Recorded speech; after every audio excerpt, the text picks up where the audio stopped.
Well, let me get there. Just tell me when. It hasn't started yet. Probably another 30 seconds.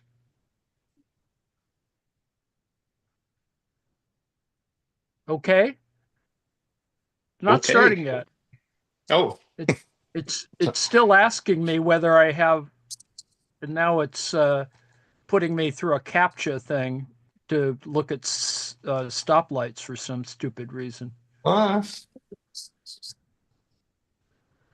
okay. Next week, I should probably be able to get everything set up here. Henry, are you a human or a robot?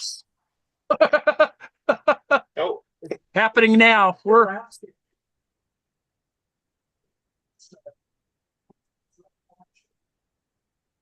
done. We're there.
bienvenidos. Buenas noches. Desde España. Me llamo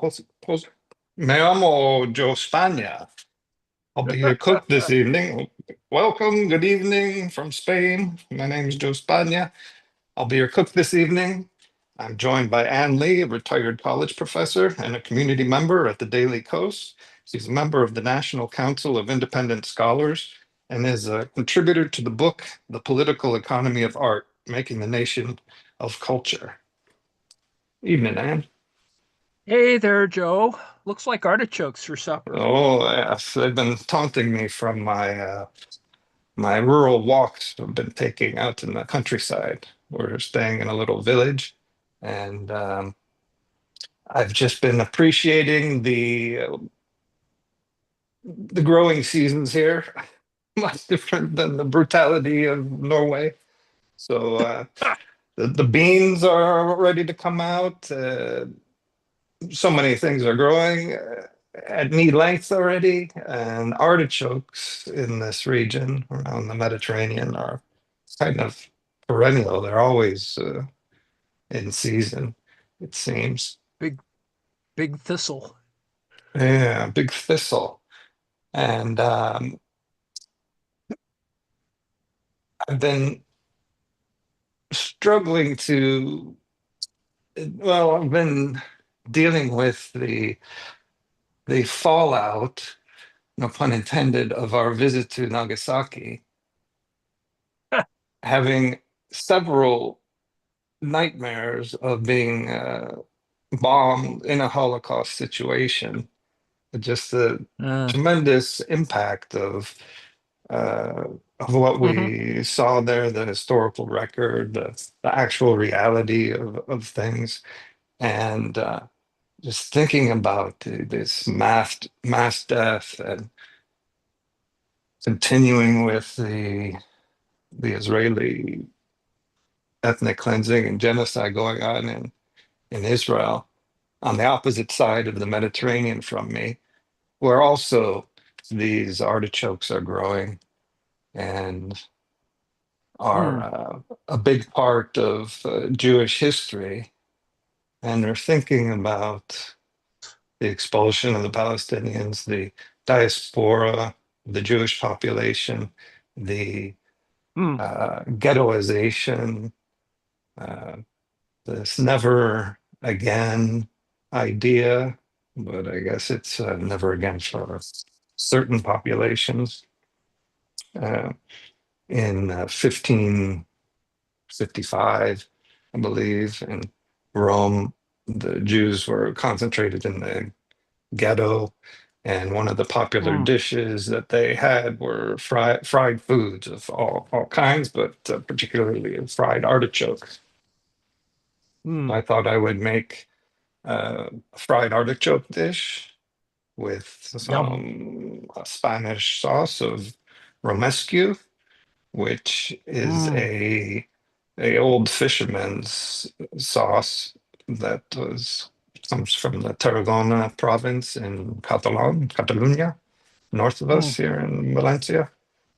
And he originally used it for fish, but it can be modified with different herbs to add, or herbs uh, to suit whatever you're serving it with.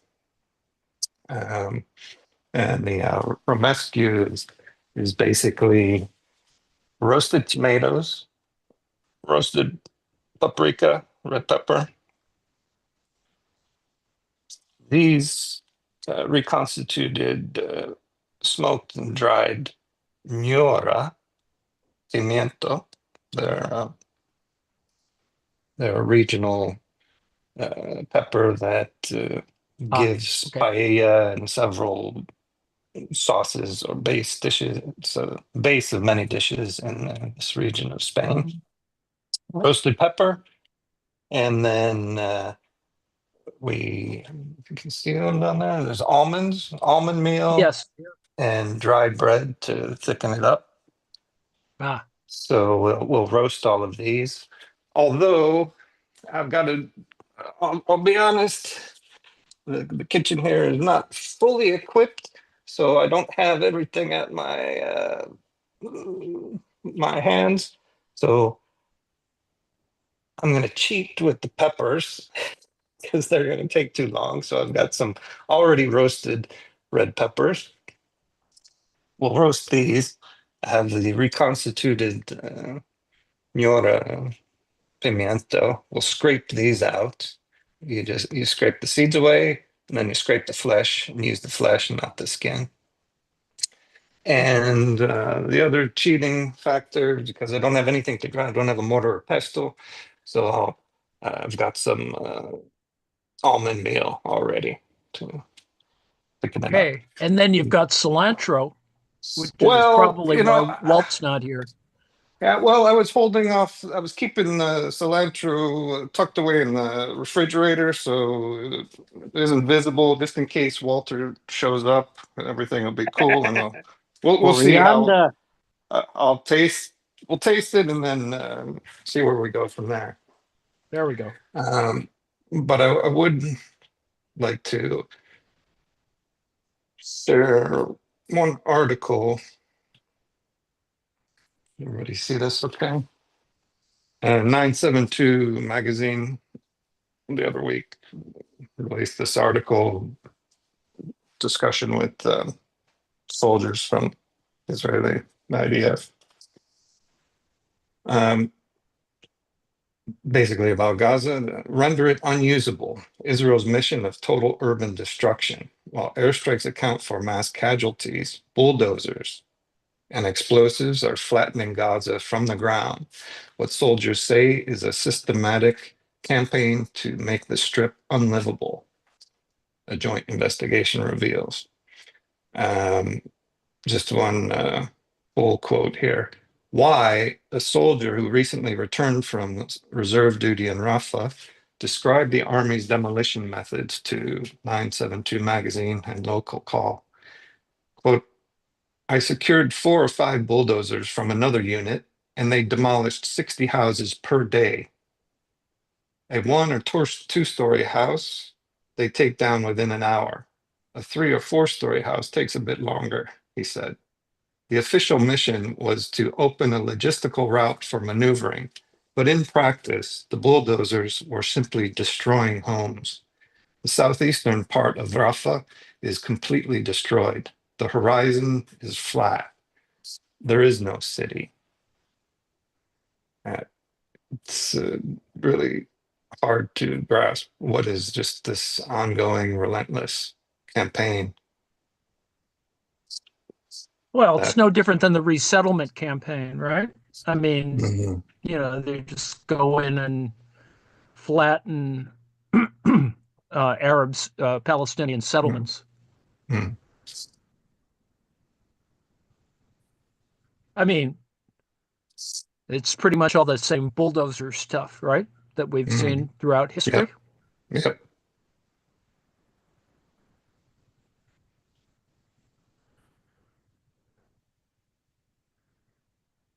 I guess Yeah, it's pretty incredible. the scale, the magnitude of it is hard to grasp.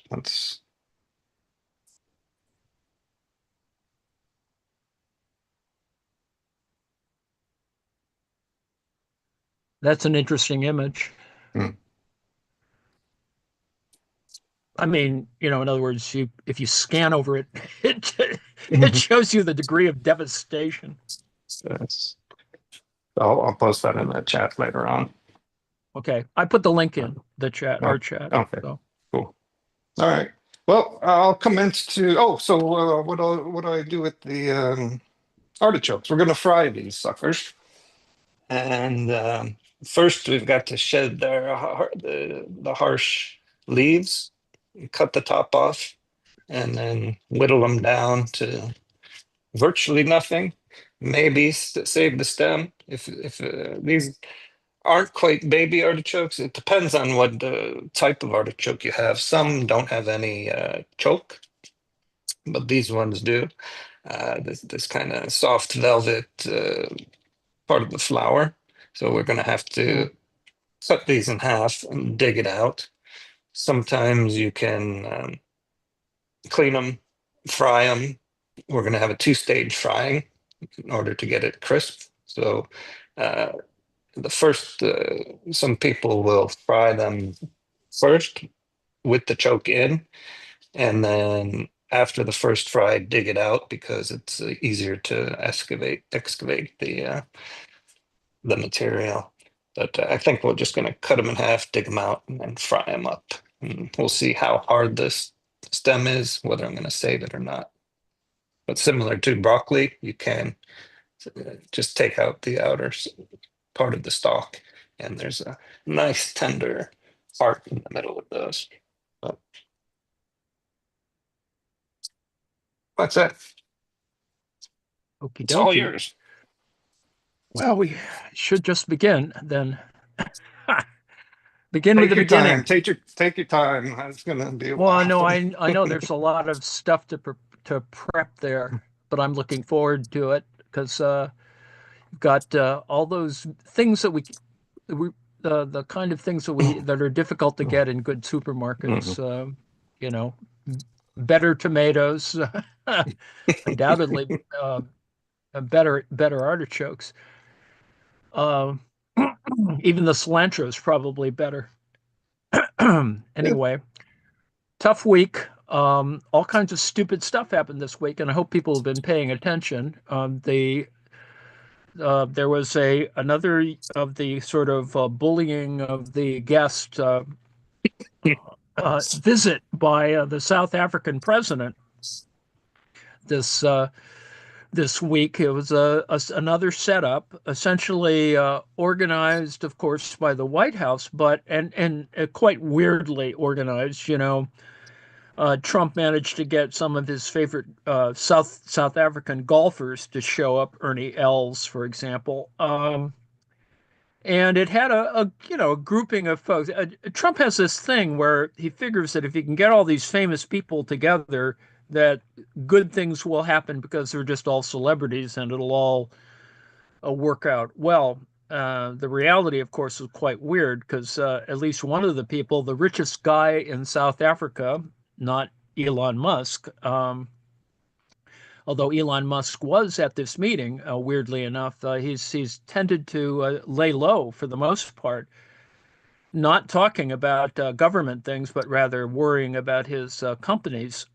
And but the reality is, the subtext, I think, to this meeting was to try and leverage the South African government to make concessions to Elon relative to Starlink implementation, the Starlink satellite network implementation in South Africa. So it had this very complex set of things that probably was a pre-existing idea. There was a release of such information related to Starlink contracts by Reuters a couple of days ago before this strange little meeting. But the reality, of course, was that Trump decided that he would bushwhack the president of South Africa with a bunch of things that were just lies. That were, one thing was a minority party in the South African Parliament yammering about killing white people. It's a communist party, I think. I'm not sure which left party it is, in fact. But the point was that Trump also showed some still images. He loves those props because he has a designated person to actually print out these things. So he has eight 8.5 by 11 sheets of printout paper that include what he claimed were dead white South African farmers, but the reality was that it was body bags from the war in the Democratic Republic of Congo, a completely different country. More about the Belgians than anything else, but anyway, which does have horrors of a variety of sorts, but precisely the wrong image or an anti-image that was promulgated by a right-wing group called American Thinker. So this whole white genocide trope has been running for, the more specific political analysts say it's been about a decade of claiming that some sort of white genocide is going on. Now, the odd thing about this whole set of claims, aside from the issue of obviously post-apartheid white versus black culture, is that Trump has tried to frame or reframe the notion of genocide, which has come up again and again relative to Israel, speaking of Israel, and Gaza, and the fact that the International Criminal Court and a bunch of other folks are now kind of agreeing with the notion that Gaza is a genocide. There's no 8 ways about it. But what Trump is doing, of course, from a right-wing white supremacist point of view, is to co-opt that trope and say, well, it's happening over there. Well, it's happening somewhere else. And it's sort of another false equivalency, which is really what Trump is all about. Of course, he doesn't frame it that way. I'm just saying, it's pretty odd that you can see this where this bumps up against this little story here, that he tries to bushwhack Cyril Ramaphosa, who is the president of South Africa, and who was pretty okay through the whole bunch. He didn't wear a T-shirt or a jumper like Zelensky. And of course, J.D. Vance didn't try to, trash him for how he was dressed. Ramaphosa wore a very nice suit and a red tie, and was generally calm through the whole business, essentially realizing the falsity of Trump's claims. Although that's, Trump, if you look at the transcript of it, transcripts are available, despite the fact that certain other official transcripts have been actually removed from the White House website. But there are alternative sites that do transcripts, and fortunately, if you pay a little attention, I think it's Factbase and a bunch of other sources can give you the full transcripts. So, needless to say, if you look at the actual transcript, the press wasn't kind of trying to play gotcha, even though Peter Alexander brought up the plane. We'll talk about the plane in a second, but let me finish up with Trump tried to work in a video, so he was all set. He had a monitor set up, and he showed this video that included the minority Communist Party talking about killing white people, and some other tapes. So not quite relevant to the issue or claims of a so-called white genocide, which does not exist. The reality is, and in fact, they have a fair. It's not that big a rate, with all due respect to people getting killed, but in order to prop up his claim, images from other countries have been shown. It has nothing to do with South Africa. It's stuff from other countries, like the Democratic Republic of Congo, which coincidentally, as I pointed out today, is actually was denied aid. So in effect, Trump is actually supporting attacks on people in the Democratic Republic of Congo. So he's trying to prove genocide in one case and actually supports it elsewhere in a kind of very bizarre reversal. And they wanted to shut off all financial aid or any kind of foreign aid to African countries, those referred to by Trump as shithole countries in the prior administration, in his first administration. So anyway, it's pretty mortifying, very embarrassing. People made a big damn deal out of it. The counter argument is, if there really were a white genocide, large numbers of white folks who are a minority population in South Africa would be trying to come here, and that really isn't happening. They managed to get 59 people, families mainly, to come on a plane, but that's the plane wasn't full. It was just they tried to scrape up a kind of argument that really didn't exist. Although there haven't been interviews there have been some interviews, and they generally have they don't say they don't agree with they don't use the trope of the white genocide, but it is interesting. And I'm waiting for the Onion to run a story about Trump's white South African refugees eating cats and dogs. I'm waiting for that. I'm waiting to see their bumper harvest next year. Oh, indeed. Apparently, they're not even farmers. No, my suspicion is that they're not. That they're mainly suburban folks. Yeah. One guy's business was flailing or went bankrupt. Oh, yes. Yes. That's right. Just let me interrupt while I got Go you ahead. here. So when you after you prep the chokes, you want to rub them with lemon juice to prevent the oxidation, and also put them in a bowl of acidic water. But what we have here is the choke. I don't know if you can see it very well. It's lots of fuzzies in here, so we want to cut this part out because it's completely inedible.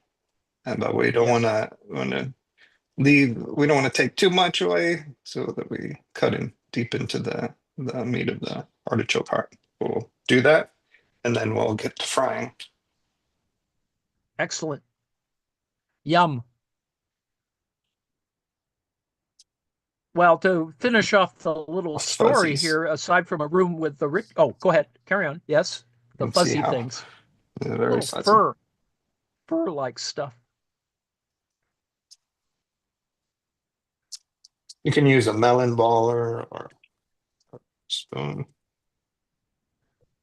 Joe, have you ever seen an artichoke that's been allowed to flower, and then the flower, big flower artichoke, has been set aside? All that fur will turn into the most beautiful purple color. I haven't seen that. Shocking color. I've thrown artichokes away for so many years.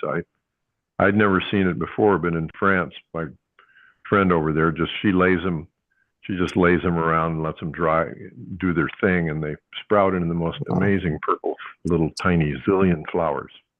So, nice. Anyway. This is our first time in Spain during the spring. It's fantastic to see so much green. That's lovely. And flowers. I bet.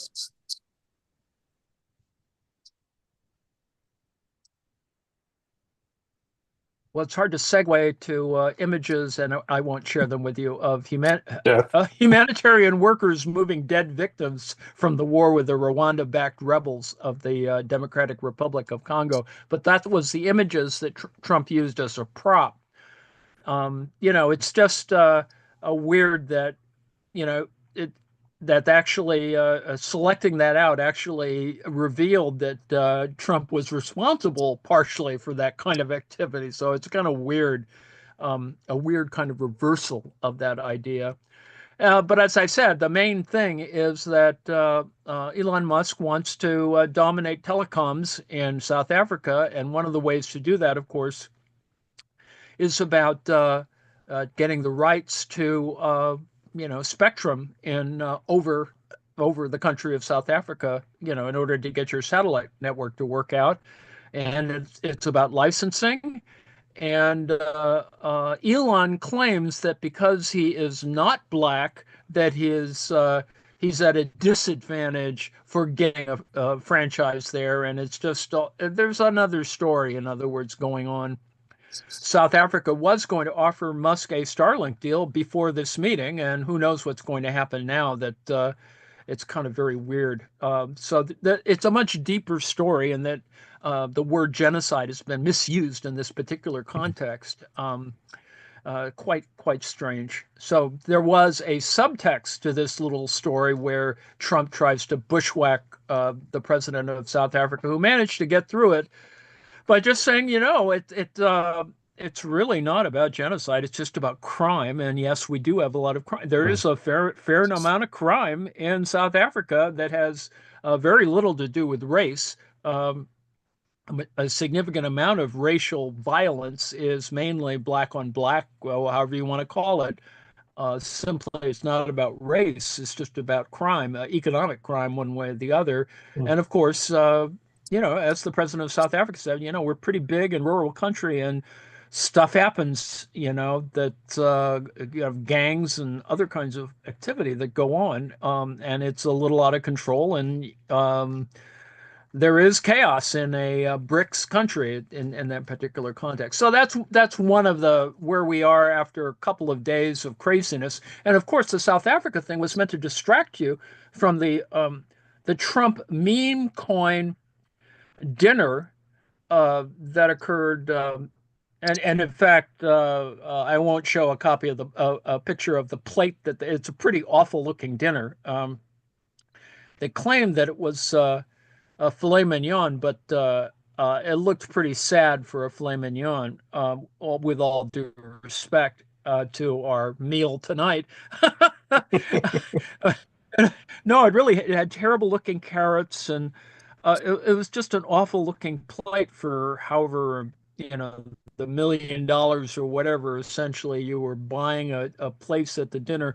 And it's no different than Trump's other $1 million dinners at Mar-a-Lago, except this was at his Virginia golf course, referred to as the Capital DC a Trump DC golf course.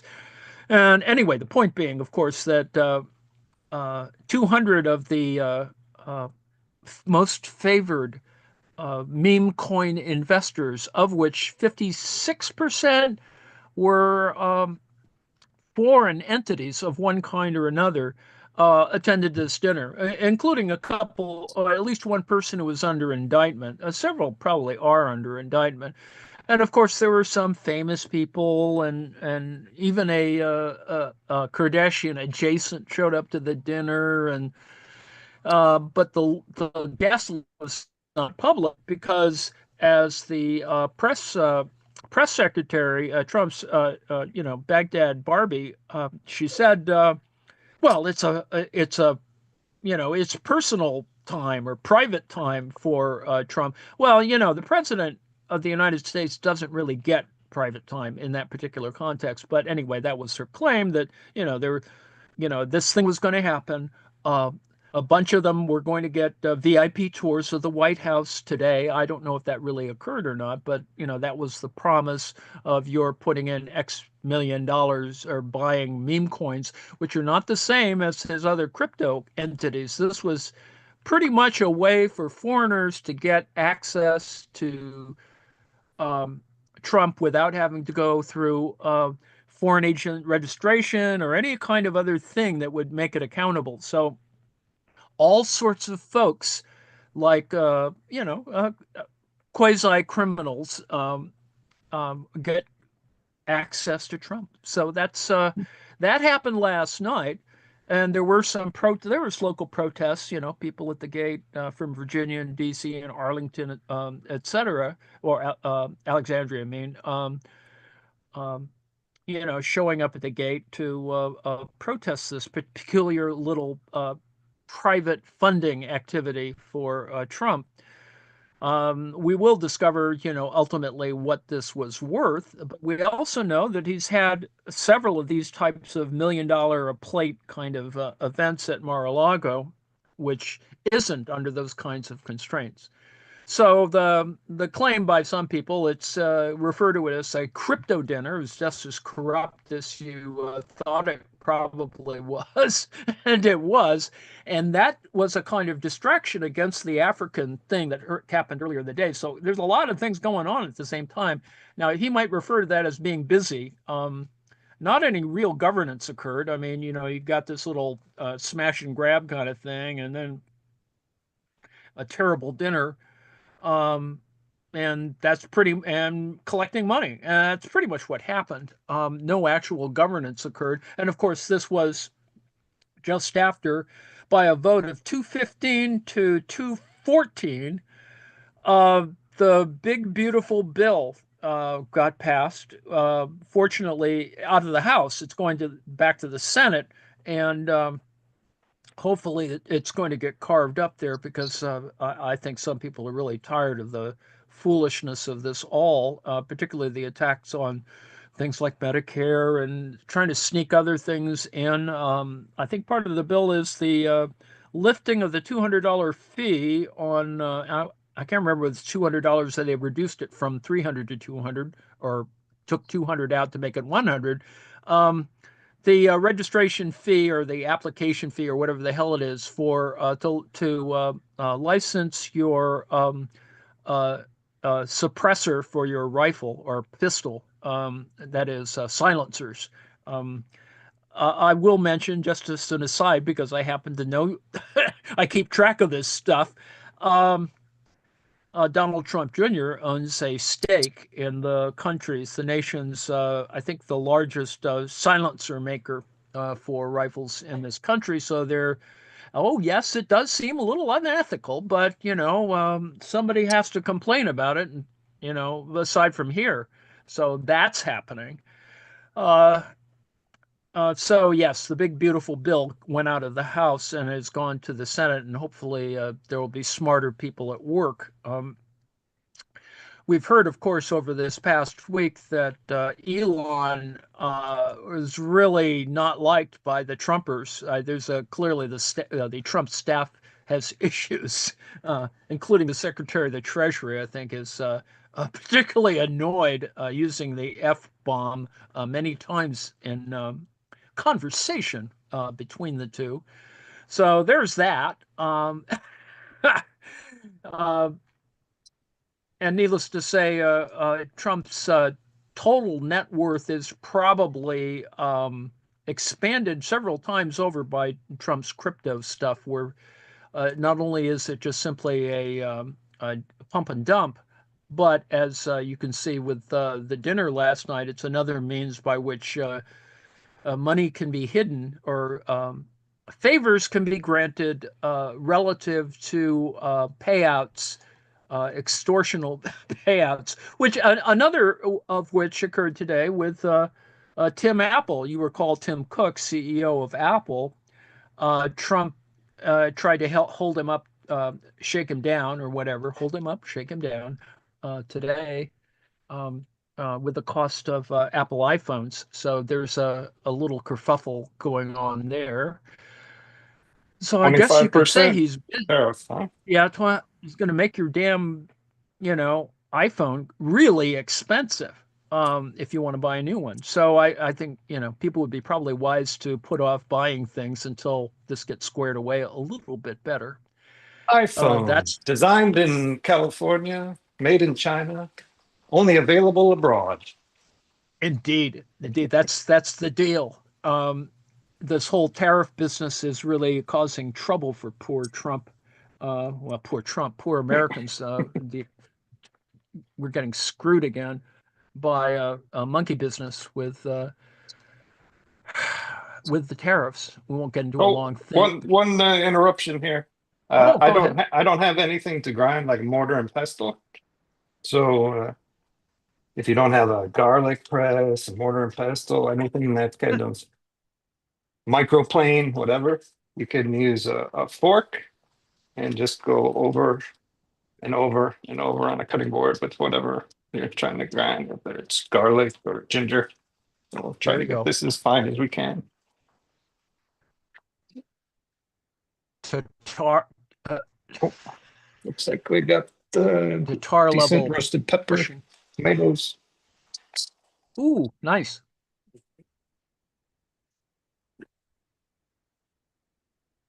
Yeah, it's hot. Fogged up the lens there for a second. Oh,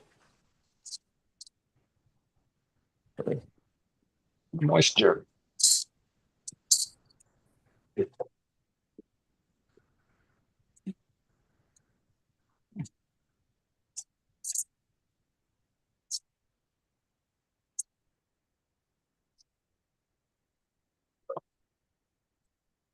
How's the wait?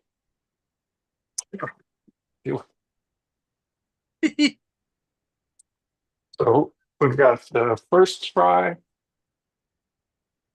It takes about 8 minutes or so, depending on how big they are. What kind of And oil are you then using?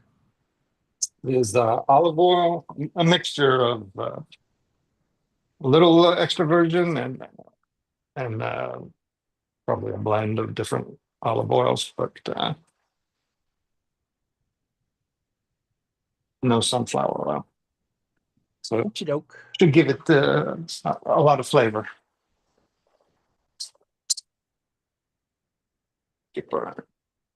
Excellent. Yum.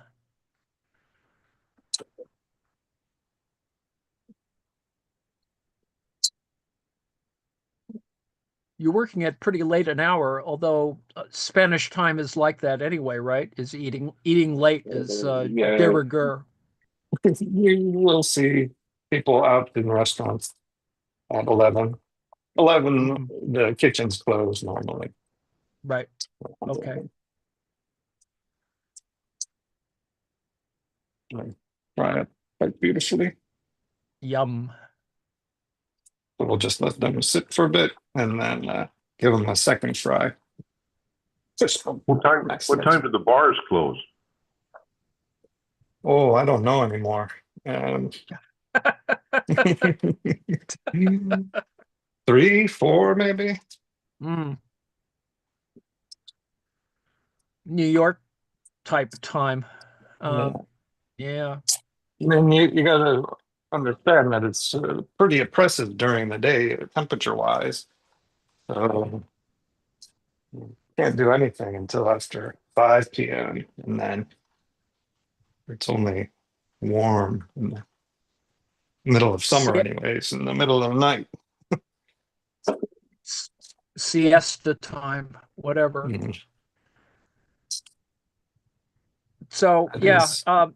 I finished off with discussing what essentially I think was a Stephen Miller and Elon sort of deal to trash South Africa, and but other things happened last week. There's a new trans-Neptunian dwarf planet, um, Ooh, so that's interesting.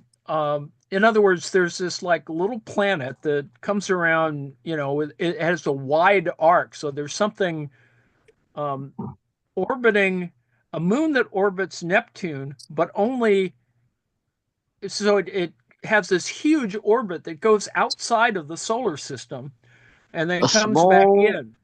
a small dwarf Neptunian planet. Is that me in the Yes. sea? There you go. Sorry.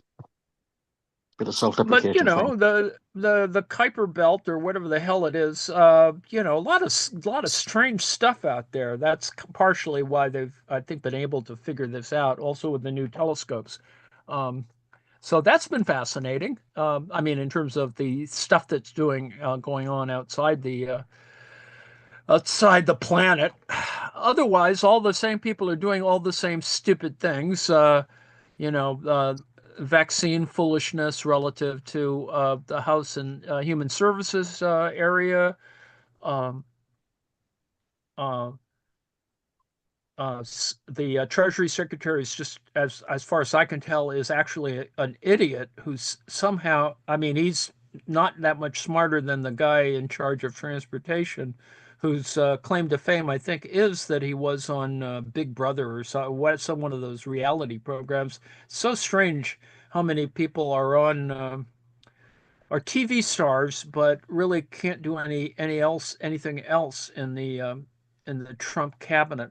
So that was going on this past week. Aside from this, fighting by actually the more extreme versions of the right wing were trying to hold up the big so-called big beautiful bill because it wasn't extreme enough. That actually was what was holding it up. Aside from the usual insanity, Democrats held together. There were no defectors, thank goodness. Although, you can see other strange things like Cory Booker's votes are always very strange and compromised in the Senate. There was some news about that relative to a member of the House of Representatives who was arrested for interfering with the police in this past week.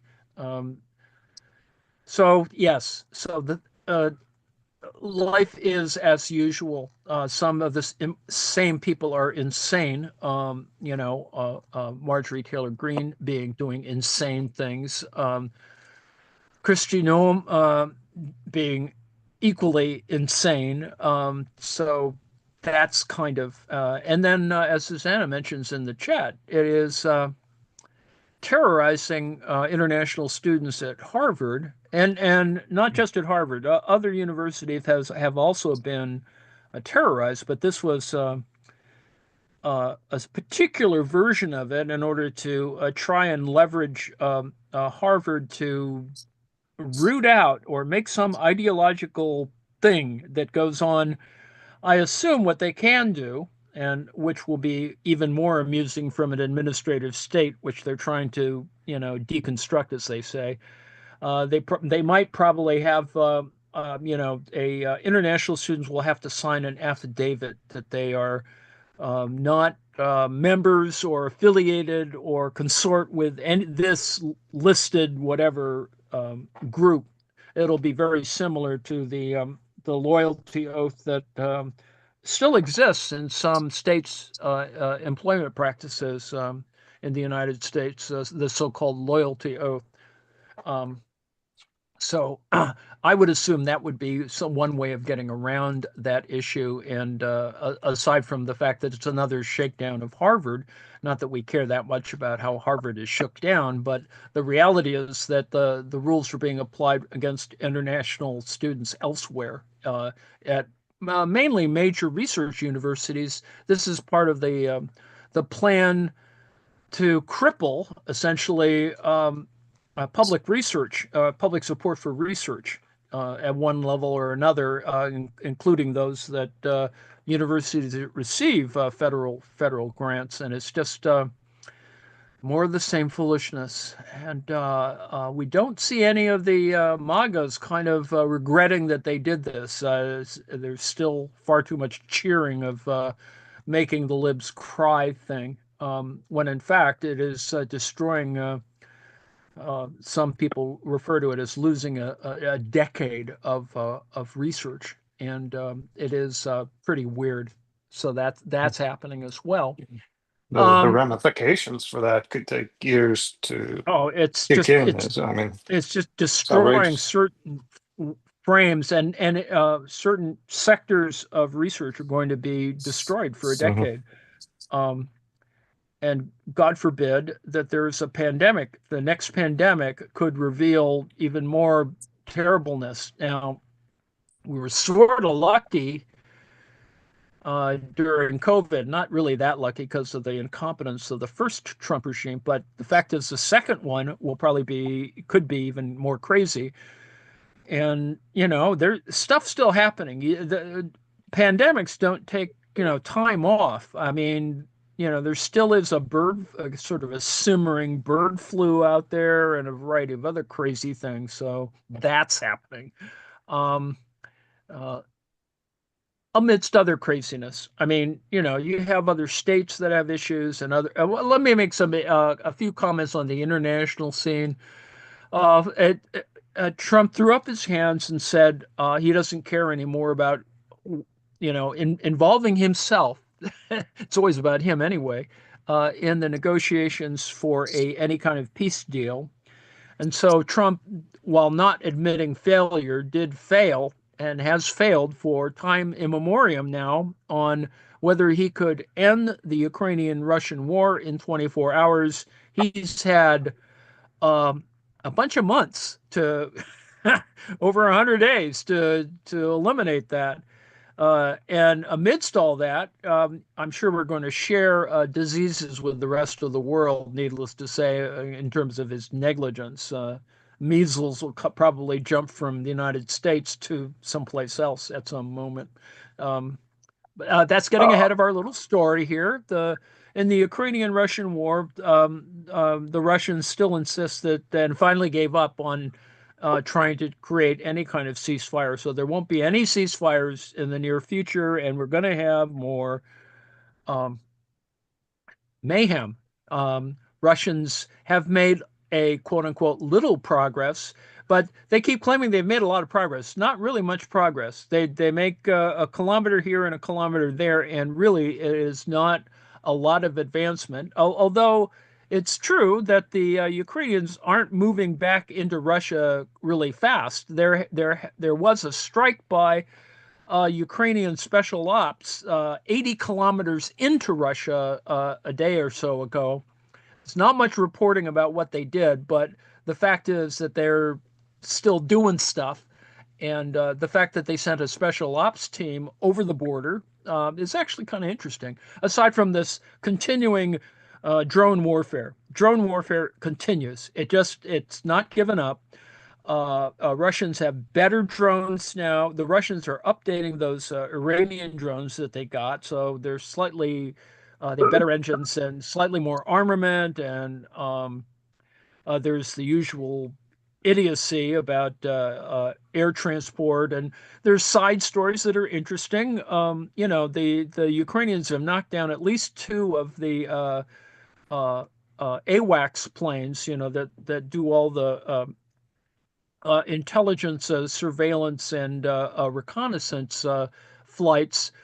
They managed to knock two down and take out one general aboard one of those kinds of planes, and the Ukrainians have gotten their equivalent, the equivalent of that type of plane, except at a smaller scale.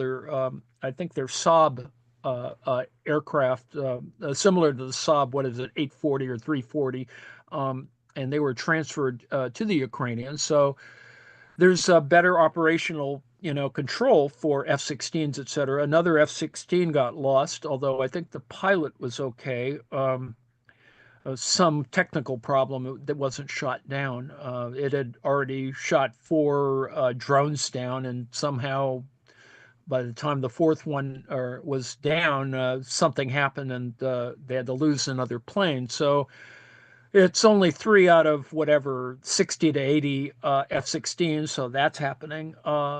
There other vehicle transfers have been occurring. The Italians transferred a whole bunch of up-armored M118, and that may seem not important to you, or M113 armored personnel carriers. That may not seem important to you, but really a battle over such a wide area with a broad contact area requires having mobile troops. You have got to move them around, and I think 400 or whatever vehicles is a lot of vehicles. So, but they're old vehicles, right? This is Korean War vintage, type of equipment that they've been making for a long time, and it's a pretty standard armored personnel carriers. But they're individual NATO countries did up armor them, and they're being transferred mainly because there are newer versions of these type of vehicles being made and distributed. I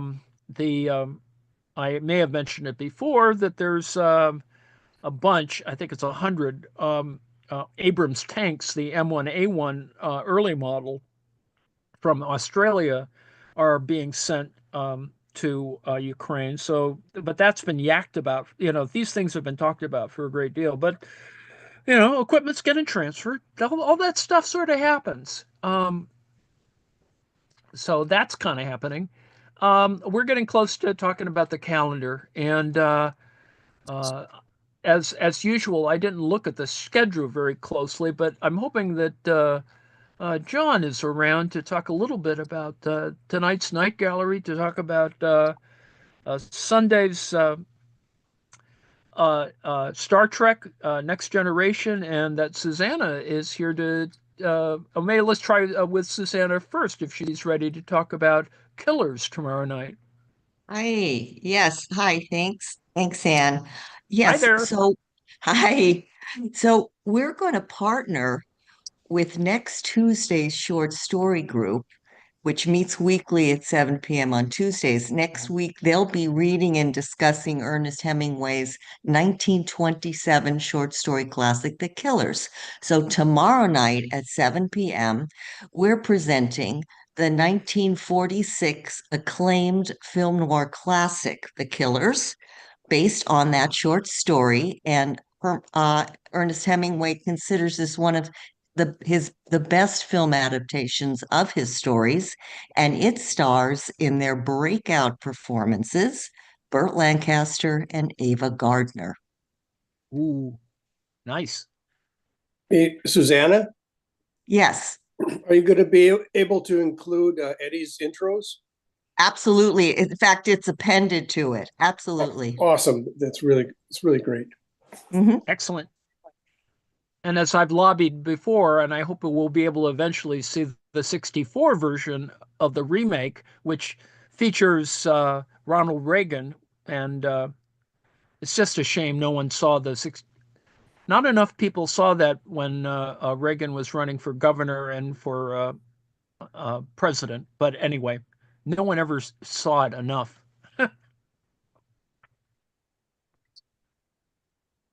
Is that at 7 on Saturday, Susanna? Yes, 7 p.m. Thanks. 7 p.m. Eastern Time. East- Thank you very much, John. What's happening on Night Gallery tonight?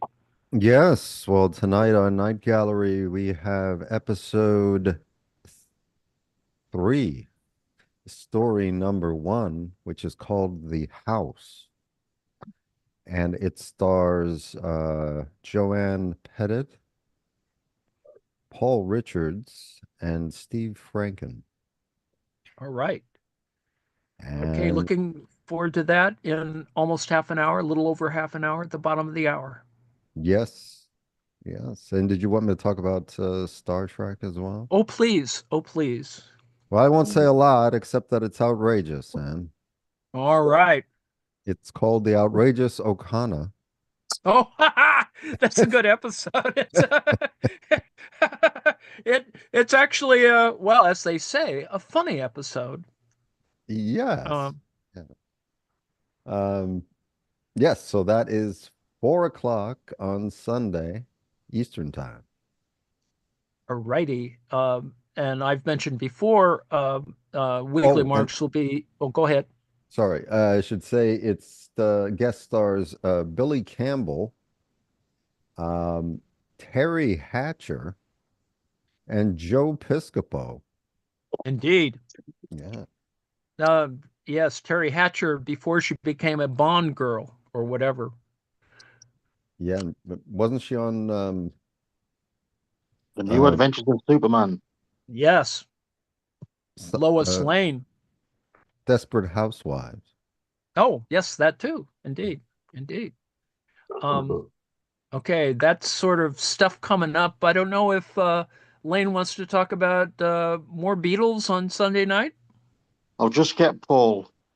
Hi there.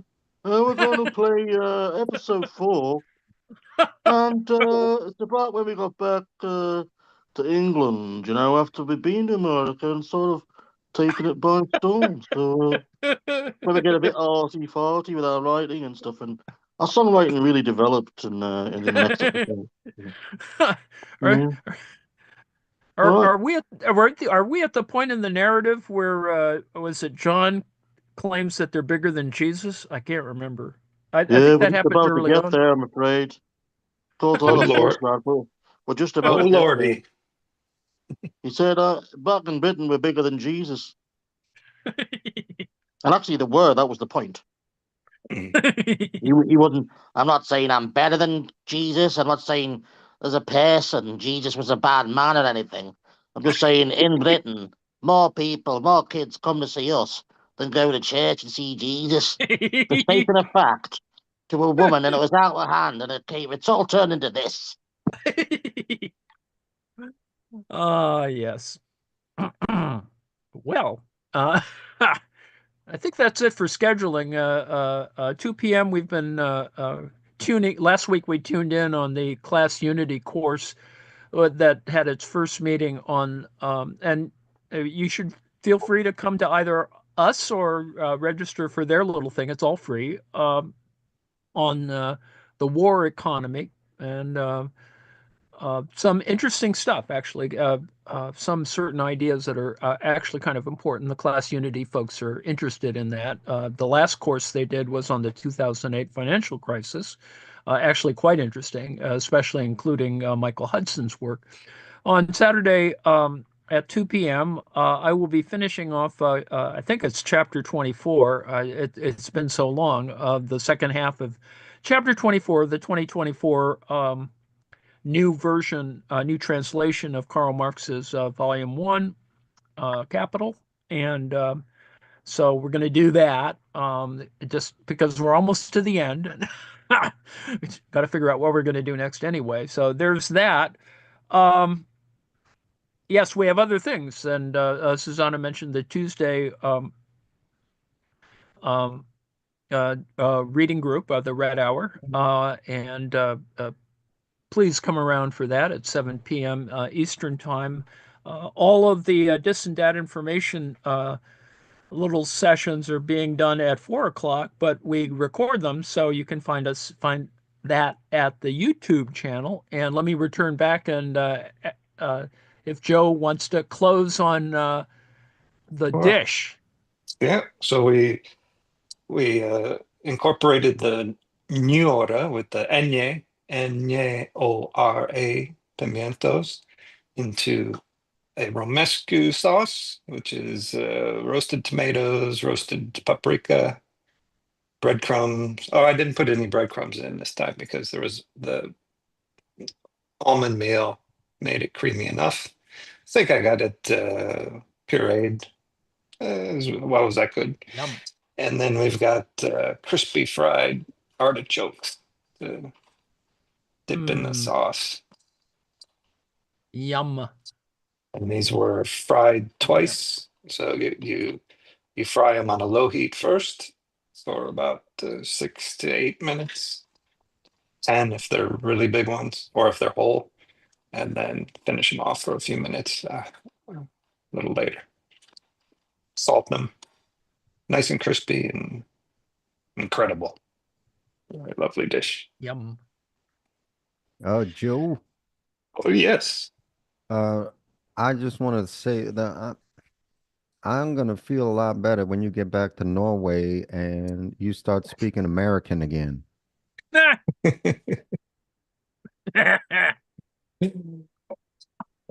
I'd have to switch to norsk. Indeed. Oh, Okay, right. I think we've done everything. We've done the sketch. We miss Walt, although I think it's you're waving all that cilantro around scared him away. Oh, And so yes. we're ready to stop and we'll try and do a whole heck of a lot better next week. For once and for all, it's bloody coriander. Indeed, coriander. And it's the Leaky. end of the season. This is the end of our second year. This is the 52nd Oh, yes. episode of season 2. So next week is season 3. It never ends. Well, Rolls over. And we will try and do better in the next season, for God's sake. Okay, well, see ya.